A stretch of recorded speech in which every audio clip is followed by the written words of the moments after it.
Mino Line Media presents the Business First Podcast. Hi, everyone, and welcome to a new episode of Business First with Sonya Alleyne. I am your host, and today I am very excited to introduce you to Mr. Mark Money Green, who has worked as an agent, a talent manager, a road manager. He has promoted some of the earliest and biggest hip hop and R&B concerts and eventually started his own management company, Celebrity Talent Agency. He has worked with everyone. I mean, he introduced rap to Master G of Sugar Hill Gang, who went on to record Rapper's Delight, which is known as the first rap record. He signed Will Smith as the Fresh Prince with Jazzy Jeff to do their first stage show. He published Grandmaster Flash's autobiography and managed his career for 2 decades. He was also the general manager of Prince's independent label, but he's worked with Eddie Murphy, Salt and Pepper, SWV, Melba Moore, Lilo, remember him? Tina Marie, Shaka Khan.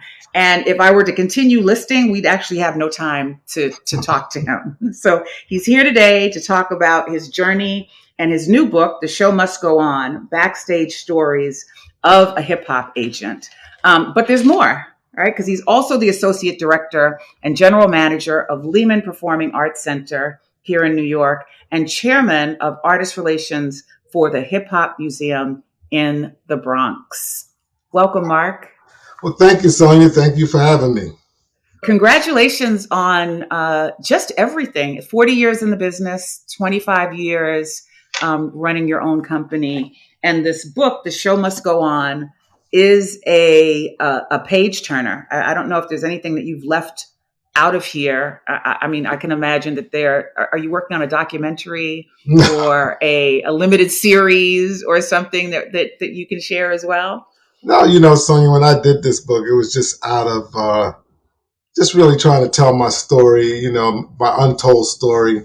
I think between friends and family, I really thought when I actually wrote the book, I was just thinking of friends and family. Didn't think of anybody else. Well, so we want to get into a little of your or a lot of your history. I'd like for you to share as much as you possibly can. Of course, we want people to buy the book. And where's the book available? Is it available on Amazon? You can find it on Amazon, Barnes and Nobles, or my website, markmoneygreen.com. Okay. All righty. And I would encourage anybody who's interested in the music industry should definitely read this. Anybody who's interested or loves hip hop would also enjoy the stories and the background here. It's hard to believe, and you remind us in this book, is that hip hop wasn't liked in the beginning, right? It took several years, like maybe almost a decade, if I'm correct. Yes. For people to really be excited about the music, want these folks in their venue, and then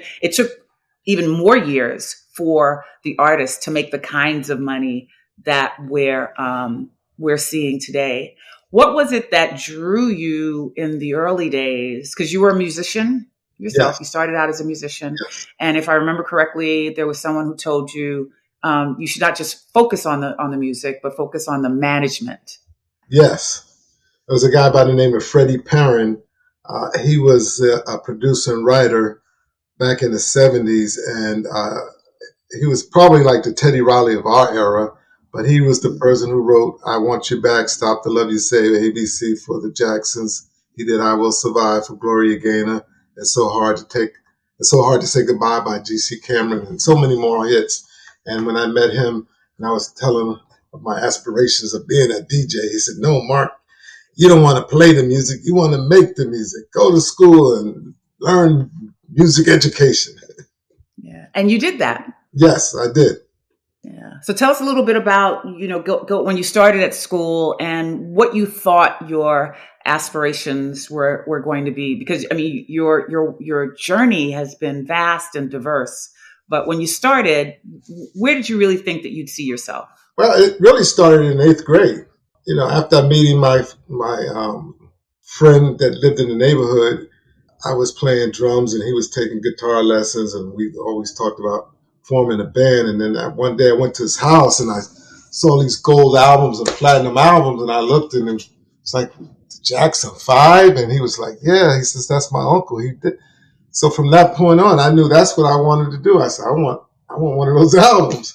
So by the 8th grade, I just started, going to the library, looking into what it took to get into the music business. And that one book that I picked up, it had a list of all the different jobs in music, and that became my Bible. And that was my focus from that point on to go to this mission of being who I am now. Yeah. And one of the things that I think is interesting, even for as a business podcast, and we have a lot of business listeners, is that you were really interested in not just learning one thing, but learning all aspects Yes. of the business. You wanted to be proficient. You call yourself a jack of all trades. Yes. Right. And you did master all of them. But why was that important to you? Well, I mean, it starts with passion. I had passion to be in this business. I had passion to learn. And I wanted to learn everything there was about this business. Every job I saw, I wanted to learn how that job operated. I wanted to be a part of that. So, because of that, I just kept learning and reinventing myself every time something else came up.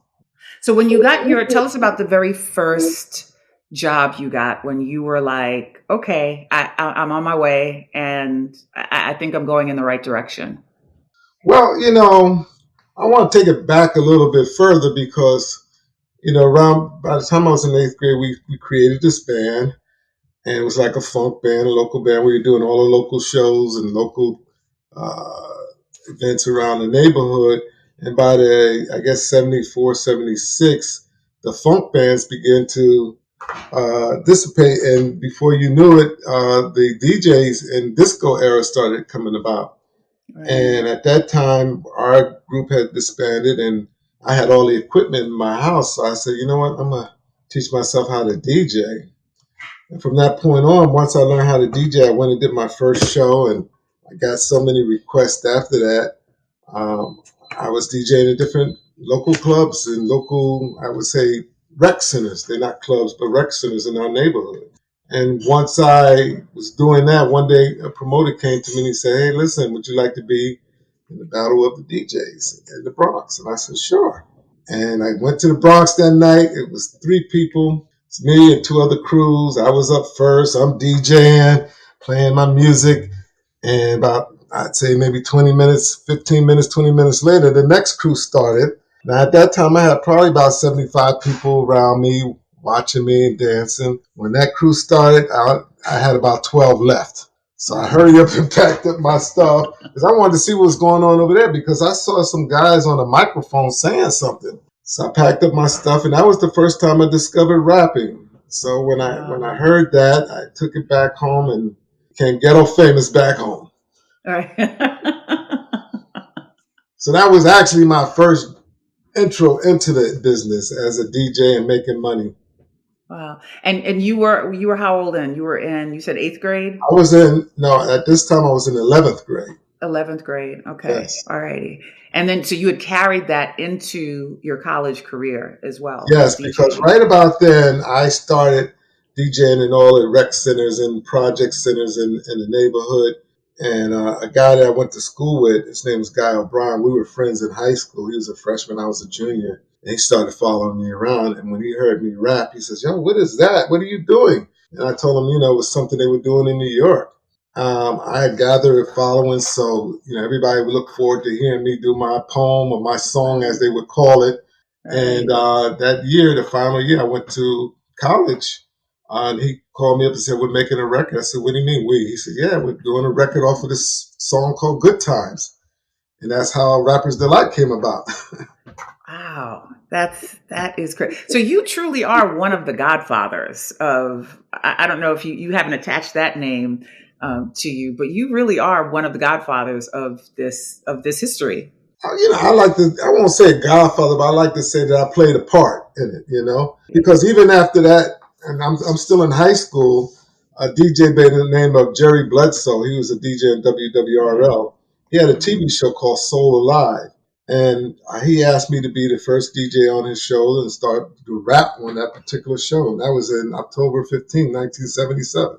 1977. So that was my first chance of stardom on TV.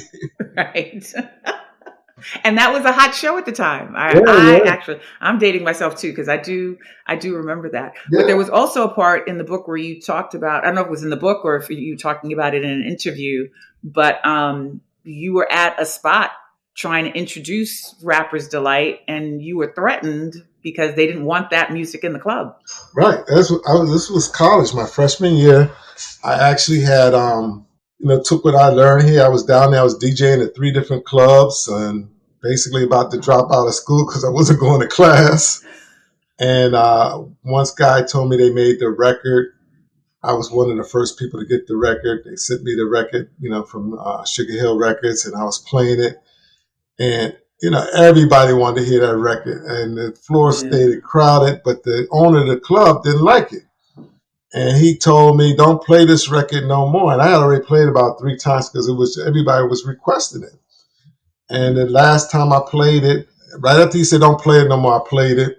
He came and grabbed me up by the neck, started choking me, took the record off the turntable, and that was the beginning of the end.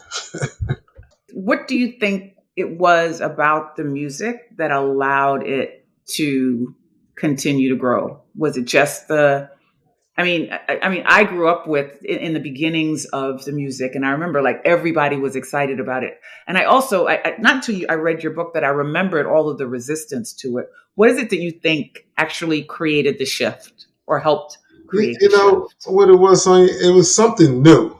And it was fun. It was like, it was like to me, like playing the dozens, like, you saying this about this person say this about you. And we were just having fun. Nobody even thought about making money. Nobody thought that Right. this would go to the point where it is now. It was just something that we did for fun. Seeing where it is now, as Biggie said, you never thought the hip hop would get this far. We'll get this far. Yeah. So in the book, you also have it's a series. There are actually 10 rules, I believe. They're written throughout the book, and Yeah. then you have a list at the very end. But it's called My Street Rules Right. to the Game, Yes. and I guess not just to the game, but to anyone in business or to you as you are operating in business. Some of them seem a little harsh. Like your number one is trust no one. Trust no one. And I say that because if you read throughout the book, and you'll see that everybody has a motive. No one has your Right. best intentions. You can't trust anybody, any thoughts, anything that you want to do because people just steal it from you. They don't care. And it's just hard. I mean, for me, it's hard to build that trust because, everybody's out for themselves. My favorite one was, and it's number 10. It's trust your gut and not your feelings. Right. And you give examples in the book of when that worked for you, Yes. right? And when trusting your feelings worked against you. Right. It's number 10 in the book, but talk a little bit about why that is so important. Because, and I give an example with Tina Marie. Tina was signed to my label, and I was a fan of Tina's. I loved Tina's music and everything. And when she presented me her album that she wanted me to actually put out, I didn't hear one hit on there. And I was like, man, my gut was like, yo, you need to tell her this ain't happening. But my feelings was like, she's an artist. She's a star. That's one of your favorite artists. What are you going to do? And when I look back, I should have really just trusted my gut and said, listen, you know what, Tina, we got to go back in the studio. This is not happening. This is not going to work. So, that's just an example, really trusting your gut, knowing inside. I knew inside that wasn't going to work. The album was garbage. But, what am I going to say? I let my emotional feelings dictate, what happened going forward. The other thing that's remarkable about your career is that to have lasted and to have been consistent for 40 years. And I heard you mention this. That's not usually the case. I mean, there are a lot of people who were really big for a period of time and things just changed and they lost their steam or they lost their influence or they lost their opportunities to move forward.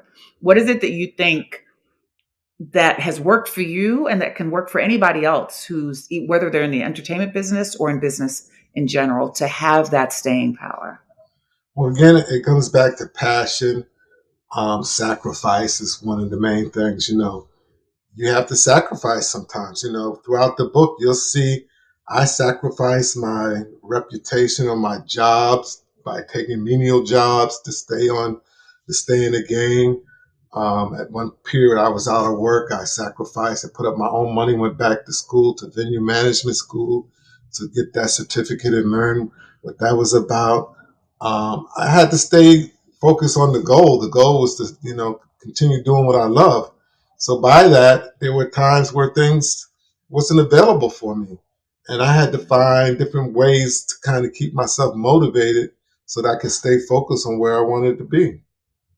You're also willing to try different avenues. Like when things came up, a lot of times people can say, well, I'm a publicist. That's not what I do. Or I'm an agent. That's what, you were always able to pivot. Is that just a natural part of who you are? I mean, it definitely has served you, but what allowed you to be able to diversify and pivot, honestly, easily? It seemed easily. Because in my mind, I always felt like this is only going to be temporary. You're doing this job and may not be what you like. And again, when I look at some of the menial jobs I did, even during the time when I was at MetLife Stadium, I just lost my job as the general manager of this theater. And now I'm being hired to count plates and cups and hot dogs.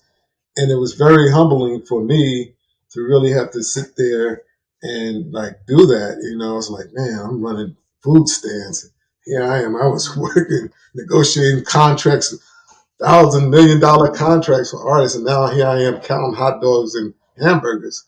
But at the end, that little position I had actually helped me out later on because I ended up getting my food and beverage certificate.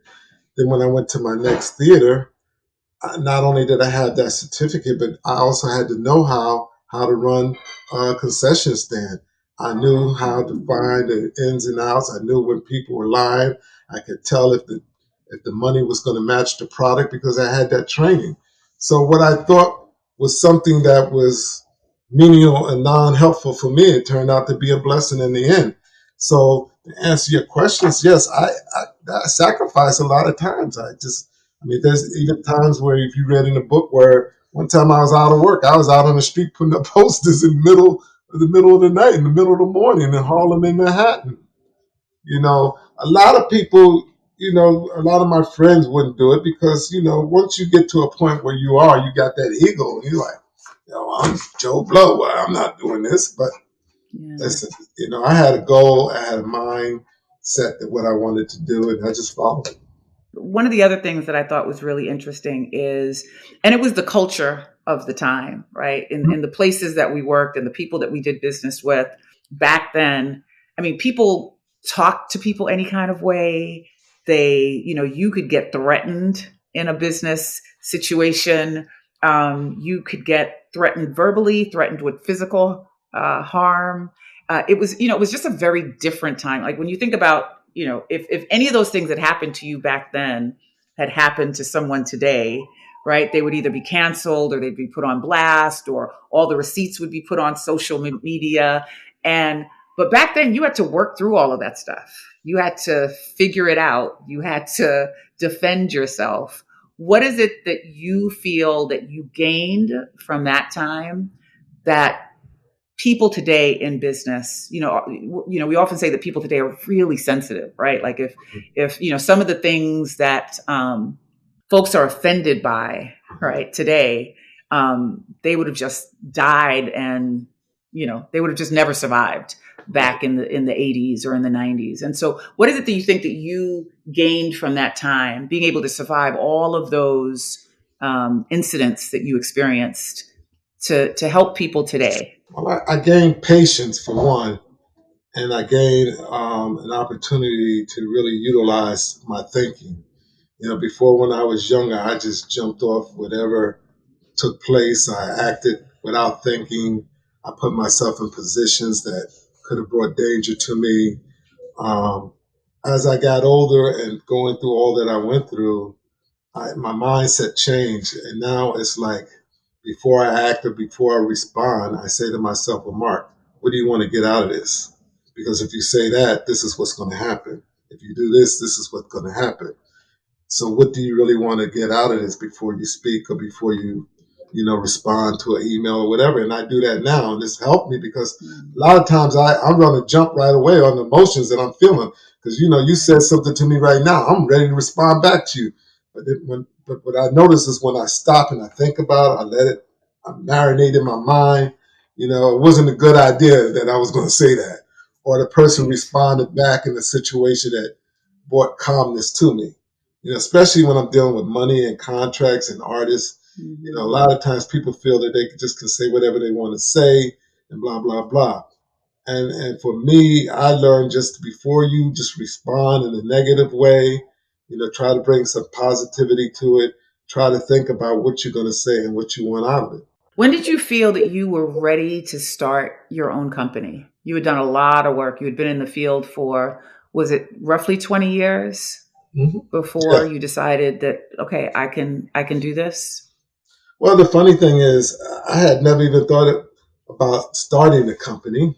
I was out of work at the time that I started the company, and one day I was sitting home and trying to figure out what I was going to do, and a promoter had called me up. He said, "Hey, Mark, can you give me Freddie Jackson, Keith Sweat?" And I think it was like the Gap Band at the time. And because I had those numbers, I was like, "Yeah." And I was an agent, years before, so I knew how to work everything. So I got everybody to agree to the date. And then it was like, well, dang, I don't have a contract. I don't have a company. So I actually put everything together within that time frame. Once I got the deposit of $10,000, which was my commission at the time, I took that money. I bought 2 desks. I didn't even know how to use a daggone computer at the time. So I had one of my friends show me how to use the computer, how to formulate everything on there, and that was the beginning. So it wasn't like I said, I'm going to start a business. I was kind of forced into starting because I had no job. Yeah. And that happens to a lot of folks too, right? Yeah. That it's the necessity of something that falls into your lap, and then you just decide that this is going to you're going to turn this into a business. Right. What were some of the things that were there challenges when you started? I mean, a lot of this was natural for you because you had done it before, right. But actually setting up the structure of the business, was that because difficult? It was in the beginning because, again, I came up in the 70s, 80s. We didn't have computers. I think computers started coming around 90s, something like that, the late 90s. I wasn't really familiar with a computer because I was always in the street doing promotions or marketing, whatever. But we didn't really have use of the computer like that. So it was up to my friend to kind of show me the ropes. The rest I had to learn on my own. The challenging part was,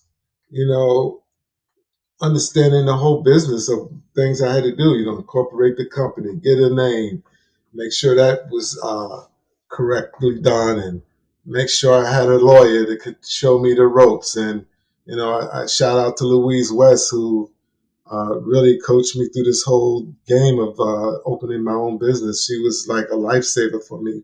She taught me everything I knew. So it's great that you had support, a mentor, honestly, yes, right? Yes. Yeah. How has it felt to see that you were there for the beginnings of a lot of careers, like Master G and The Fresh Prince, Anita Baker, SWV?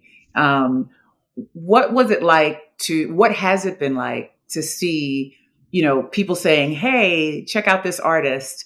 And now you've seen exactly where that, the artist has gone. Particularly, there are many times in the book when you said, oh, I listened to so-and-so and I could tell that they were going to be. Right. So I listened to this song and I knew it was going to be a hit. What has that done for you to see the trajectory of where these folks have gone? It gives me a lot of, I would say, pleasure knowing that I had some type of input in their career. I'll never forget that one day I was running the theater in Bergen Pack, and I was talking to my friend Andre. He passed, but he was the road manager of this guy named Chris Brown. And he kept telling me, Mark, you need to book Chris Brown. You need to book Chris Brown. And then this other girl named Lynn Pools, I think she was working with the label. She kept talking about Chris Brown. So I just rolled the dice. I said, all right, I'm going to book Chris Brown. At that time, Trey Songz was hot. So I booked him. And then Wendy Cradle came to me. She said, I got this artist that I'm representing named Neo, and I want you to put him on the show. Now, I didn't know who Neo was. I knew his song. I was familiar with his song. But the funny thing was, and I don't know what made me not do it, but I sat there and watched this kid, rehearse on that day. And something told me to give him $100 and tell him this $100 is going to turn into $1 million because I see you as a star. Wow. And for some reason, that just, I don't know why. And now, I'm mad at myself for not doing it because I really kind of foresaw that whole picture, So yeah, for me, it's been a blessing. I've made some mistakes on artists too. I think I was just telling somebody today where I was out with SWV. We were in Houston, Texas. And, when I was on the road, people always come into you with demos, listen to my music. And this guy kept coming to me talking about listen to his girl group. And I was like, yeah, he was persistent. He just kept begging me. I mean, he wouldn't stop. And I had to pay to no mind. I think I gave the tape to Lily or somebody. I don't know who I gave it to. But then about 2 years later, so I'm thinking, I said, wait a minute. This name sounds familiar. And I went back through all my business cards. Bam, I found a card. Guess who the name was on the card? Matthew Knowles in the group. Wow. Yes, I didn't listen to it. I passed on it. And I got that card and I said, I can't believe I remember that guy. Remember giving me the cards. Wow. And the reason it made me think because once I found out the group was from Houston, and I said, this guy was from Houston. He kept telling me about a group. And that happened like 3 or 4 times while I was on the road. But that was the biggest mistake for me on that one. Biggest or not. I mean, because the thing is, your roster is so long and so impressive. All right, yeah, that would have been a nice one to add. Yeah. And so, talk to us about your work now with the Hip Hop Museum, which that's not open yet, is it? No, it's not open right now. Like my committee went on hiatus because we're still building. Right now the infrastructure is up, and they're trying to look into raising more money so that we continue to, make sure everything is ready and prepared. It's going to be like 50,000 square feet or more. The museum is huge. You can see it. You can ride past it. Everything looks beautiful on the outside. And so right now everything is on hold. But in the past we've been doing, different things that, having different content to really, just prepare people for what's coming.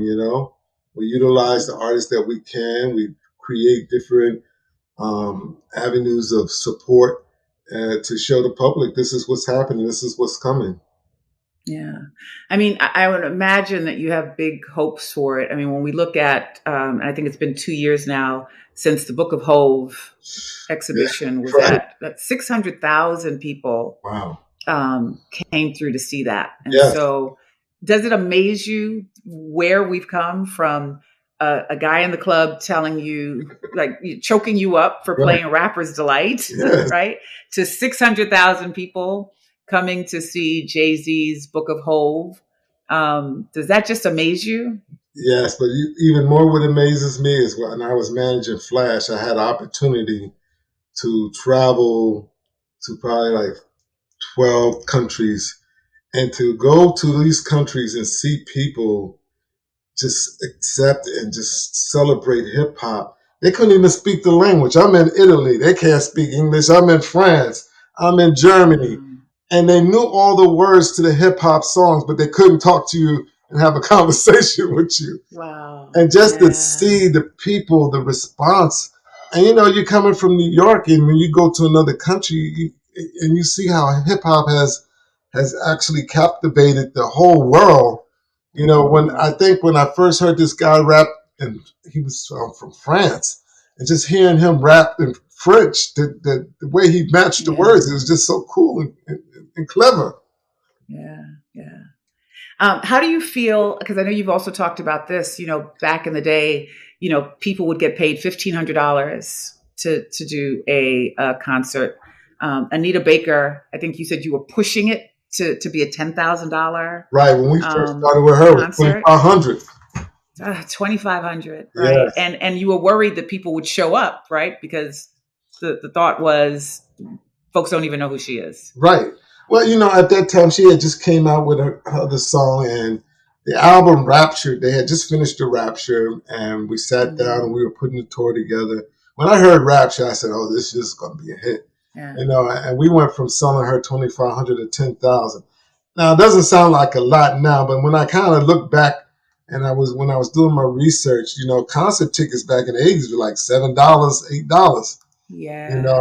And I laughed because I try to figure out how the heck did we travel making $1,500 a show. We were flying all over the place, renting cars, but everything was not as expensive as it is now.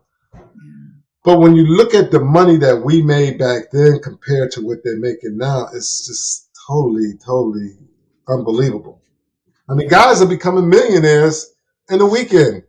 The guys are getting $300,000 a show now. With one or two songs. Yeah, that is. And so how does that compare to Roxanne Shante, who you also worked with, who was just honored with the Paid in Full at the Paid in Full Foundation, where I saw the interview where she said, they gave her $1 million check. And for as long as she was in the industry, she said that check is what has allowed her to be a little bit more comfortable. It's taken a long time for the founders and the early artists to catch up to be anywhere near where folks are today. Absolutely, because they're still not getting the money that they should, actually receive. Even now when I look at people like Shaka Khan and like some legends, they're getting a lot less than some of the hip hop artists. And it's like mind blowing to me. How can she only be making this? And this guy got 2 records and he's making that. And it's just, I guess it's the nature of the beast. As we get older, our audience, dies down. But it's still, to me, it's just mind blowing to see that, But, hip hop has changed how we do business, not just in music, but in the whole world, from fashion to you name it. Hip hop has had an influence, When I look back over the years when I first started with hip hop, what people don't realize is that, back in the day, we got paid after the show. We didn't get paid before the show. And then in the early 80s, it was a whole different ballgame because 80s was the era of I call it the Scarface era, because it was cocaine, drugs, everybody. Most of the people that we performed for or that booked us were either drug dealers, con artists. They weren't real promoters. They just had money that they needed to wash. So what would happen would be like the only people that got paid, were guaranteed to get paid, was the opening act and the headliner. Anybody else in between got caught holding an empty bag, because what would happen was the promoter would pay those 2 people and then he would be out the building, gone. And you'd be coming around like, where's the promoter? I need to get my check, my money. We didn't have cell phones back there. We didn't have beepers. You had a pay phone. Who are you going to call? You don't have his number. Wow. In fact, is that how you got your nickname, Money? Absolutely. So that whole thing, I don't know if I should tell it now and let people read it, but that's how I got my name back there in the early 80s. And it kind of stuck with me all the way till now. Yeah. One of the things that's also really impressive about your story is your level of resilience. You have your life has been in danger a few times. You've been attacked. And again, folks can read this in the book. There's been a lot of things that you've encountered, including the death of your daughter. Yes. And, your level of resilience, I know part of it is rooted in your faith. It's a lesson for people who will read this. But to folks who are listening, what would you say about the importance of that part of your personality? Listen, first and foremost, you have to have God first in your life. My book starts off talking about God and it ends talking about God because He's been the source of my life. And if you read the beginning, I was paralyzed from my waist down. And they told me I'd never walk again. I had 7 specialists that said I would never walk again. But it was through my mother's faith that she, passed on to me and taught me about God at an early age to allow me to focus on her words and to continue to pray and ask for healing. And when that healing came, you cannot forgive that. You cannot do nothing but praise that person, that God who gave you that healing. That played a whole lot in my life. And as you read the book and all the trials and tribulations and the craziness I've been through, it's all God that kept me alive. It kept me, able to do what I do now. Right. Yeah.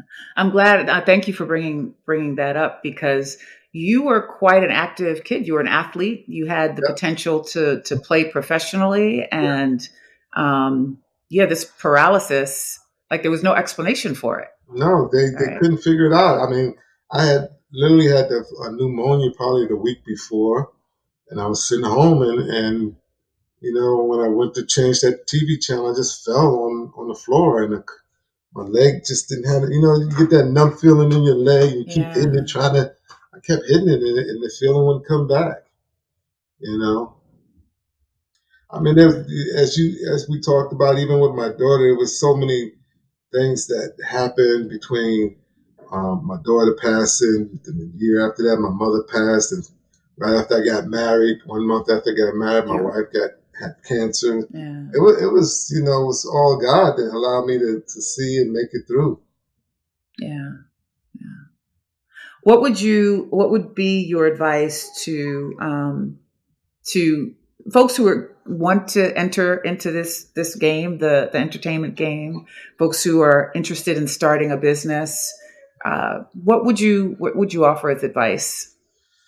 Well, as far as getting into this game, the game has changed. And I always say, the game really hasn't changed, just the players, but the game has changed too. And, I tell everybody, you have to do your research. You have to do your due diligence and really, look into what you want to do. Map out your plan, have a plan. I tell kids today, what's your plan? Like, how do you plan on getting from A to B? You have to really sit down and map it out. You need to talk. You need to read. You need to ask questions. Don't feel afraid to ask questions that you don't know. To this day, there might be things I don't know or things that I haven't questions. I still call my friends in the business to say, yo, this is what happened. How do you think I should handle this? Or what do you think? How would you handle this situation? I'm not afraid to say I don't know something because I don't know everything. As far as starting the business, the same thing, And I had this with my son, he started a business. I said, so what are you doing with the business? And he allowed the business, he didn't start it. It was a thought, but he didn't put enough thought into it. He just decided he's going to start a business and create a name. But there's a lot more than just that. How are you going to, what's your plan? How are you going to make money? What is the product you're selling? What are you doing? Because all of that, in order to succeed in business, you have to know what your bottom line is and what you plan on and how you plan on getting there. Yeah. What's next for you? I mean, your hands are still pretty full. You've got the agency. You are working with Lehman College. You're working with the Hip Hop Museum. But I have a feeling you got some other things that you probably are wanting to work on or will work on or you're thinking about. Yeah, the funny thing is, I guess the last 15 years of my life, I always had this thing that every year I try to learn a new trade, or get a new certificate in something. And over the years, I've gotten a certificate in gun safety, event safety. I got my COVID-19 compliance manager certificate. venue management. I got my black belt in martial arts. I got certificate in learning how to shoot a gun. I get, and the thing for me is just to keep my mind busy, to learn different things. And one year I published the Grandmaster's Flash story. And this particular year I said, you know what? I'm going to do a book. I'm going to write this book. And that was my goal. So going forward, I don't know. I kind of let that kind of marinate in my mind and see what I have coming next. Okay, well, whatever it is, please know that we are here to be a platform for you to promote it. It has been wonderful to read your story. If you get a chance, those of you who are listening, it is a 300 plus page turner. The show must go on. Please tell us again where we can get it. Yes, you can get it at Barnes & Nobles, Amazon. You can go to my website, markmoneygreen.com. It's The Show Must Go On, Backstage Stories of a Hip-Hop Agent. And there's plenty of stories of some of your favorite artists up in there. There are plenty of stories. There's a mini-series in here. I'm sure people have told you that already. And so I'm just going to put that out there. I'm looking forward to the mini-series and the documentary because there's so many great stories in here. There's a lot of colorful storytelling. Yes. And you've put your whole life out here for us to learn from. Thank you. Thank you so much for coming through and sharing your insights. Thank you, Sonya. Thank you so much. Yeah. And thank you all for listening. We'll be back again next week with another great guest. Take care. The Business First podcast is hosted and produced by Sonya Alleyne. Executive producer Ken Johnson. Find the Business First podcast on Apple Podcasts, Stitcher, Spotify, Odyssey, iHeartRadio, Amazon Music, TuneIn, or wherever you get your podcast. On social media on IG at business_first_podcast. Follow the Mean Old Line Media Podcast Network on IG at Mean Old Line Media. Get the Mean Old Line Media app in the App Store or Google Play. The Business First Podcast is a Mean Old Line Media production.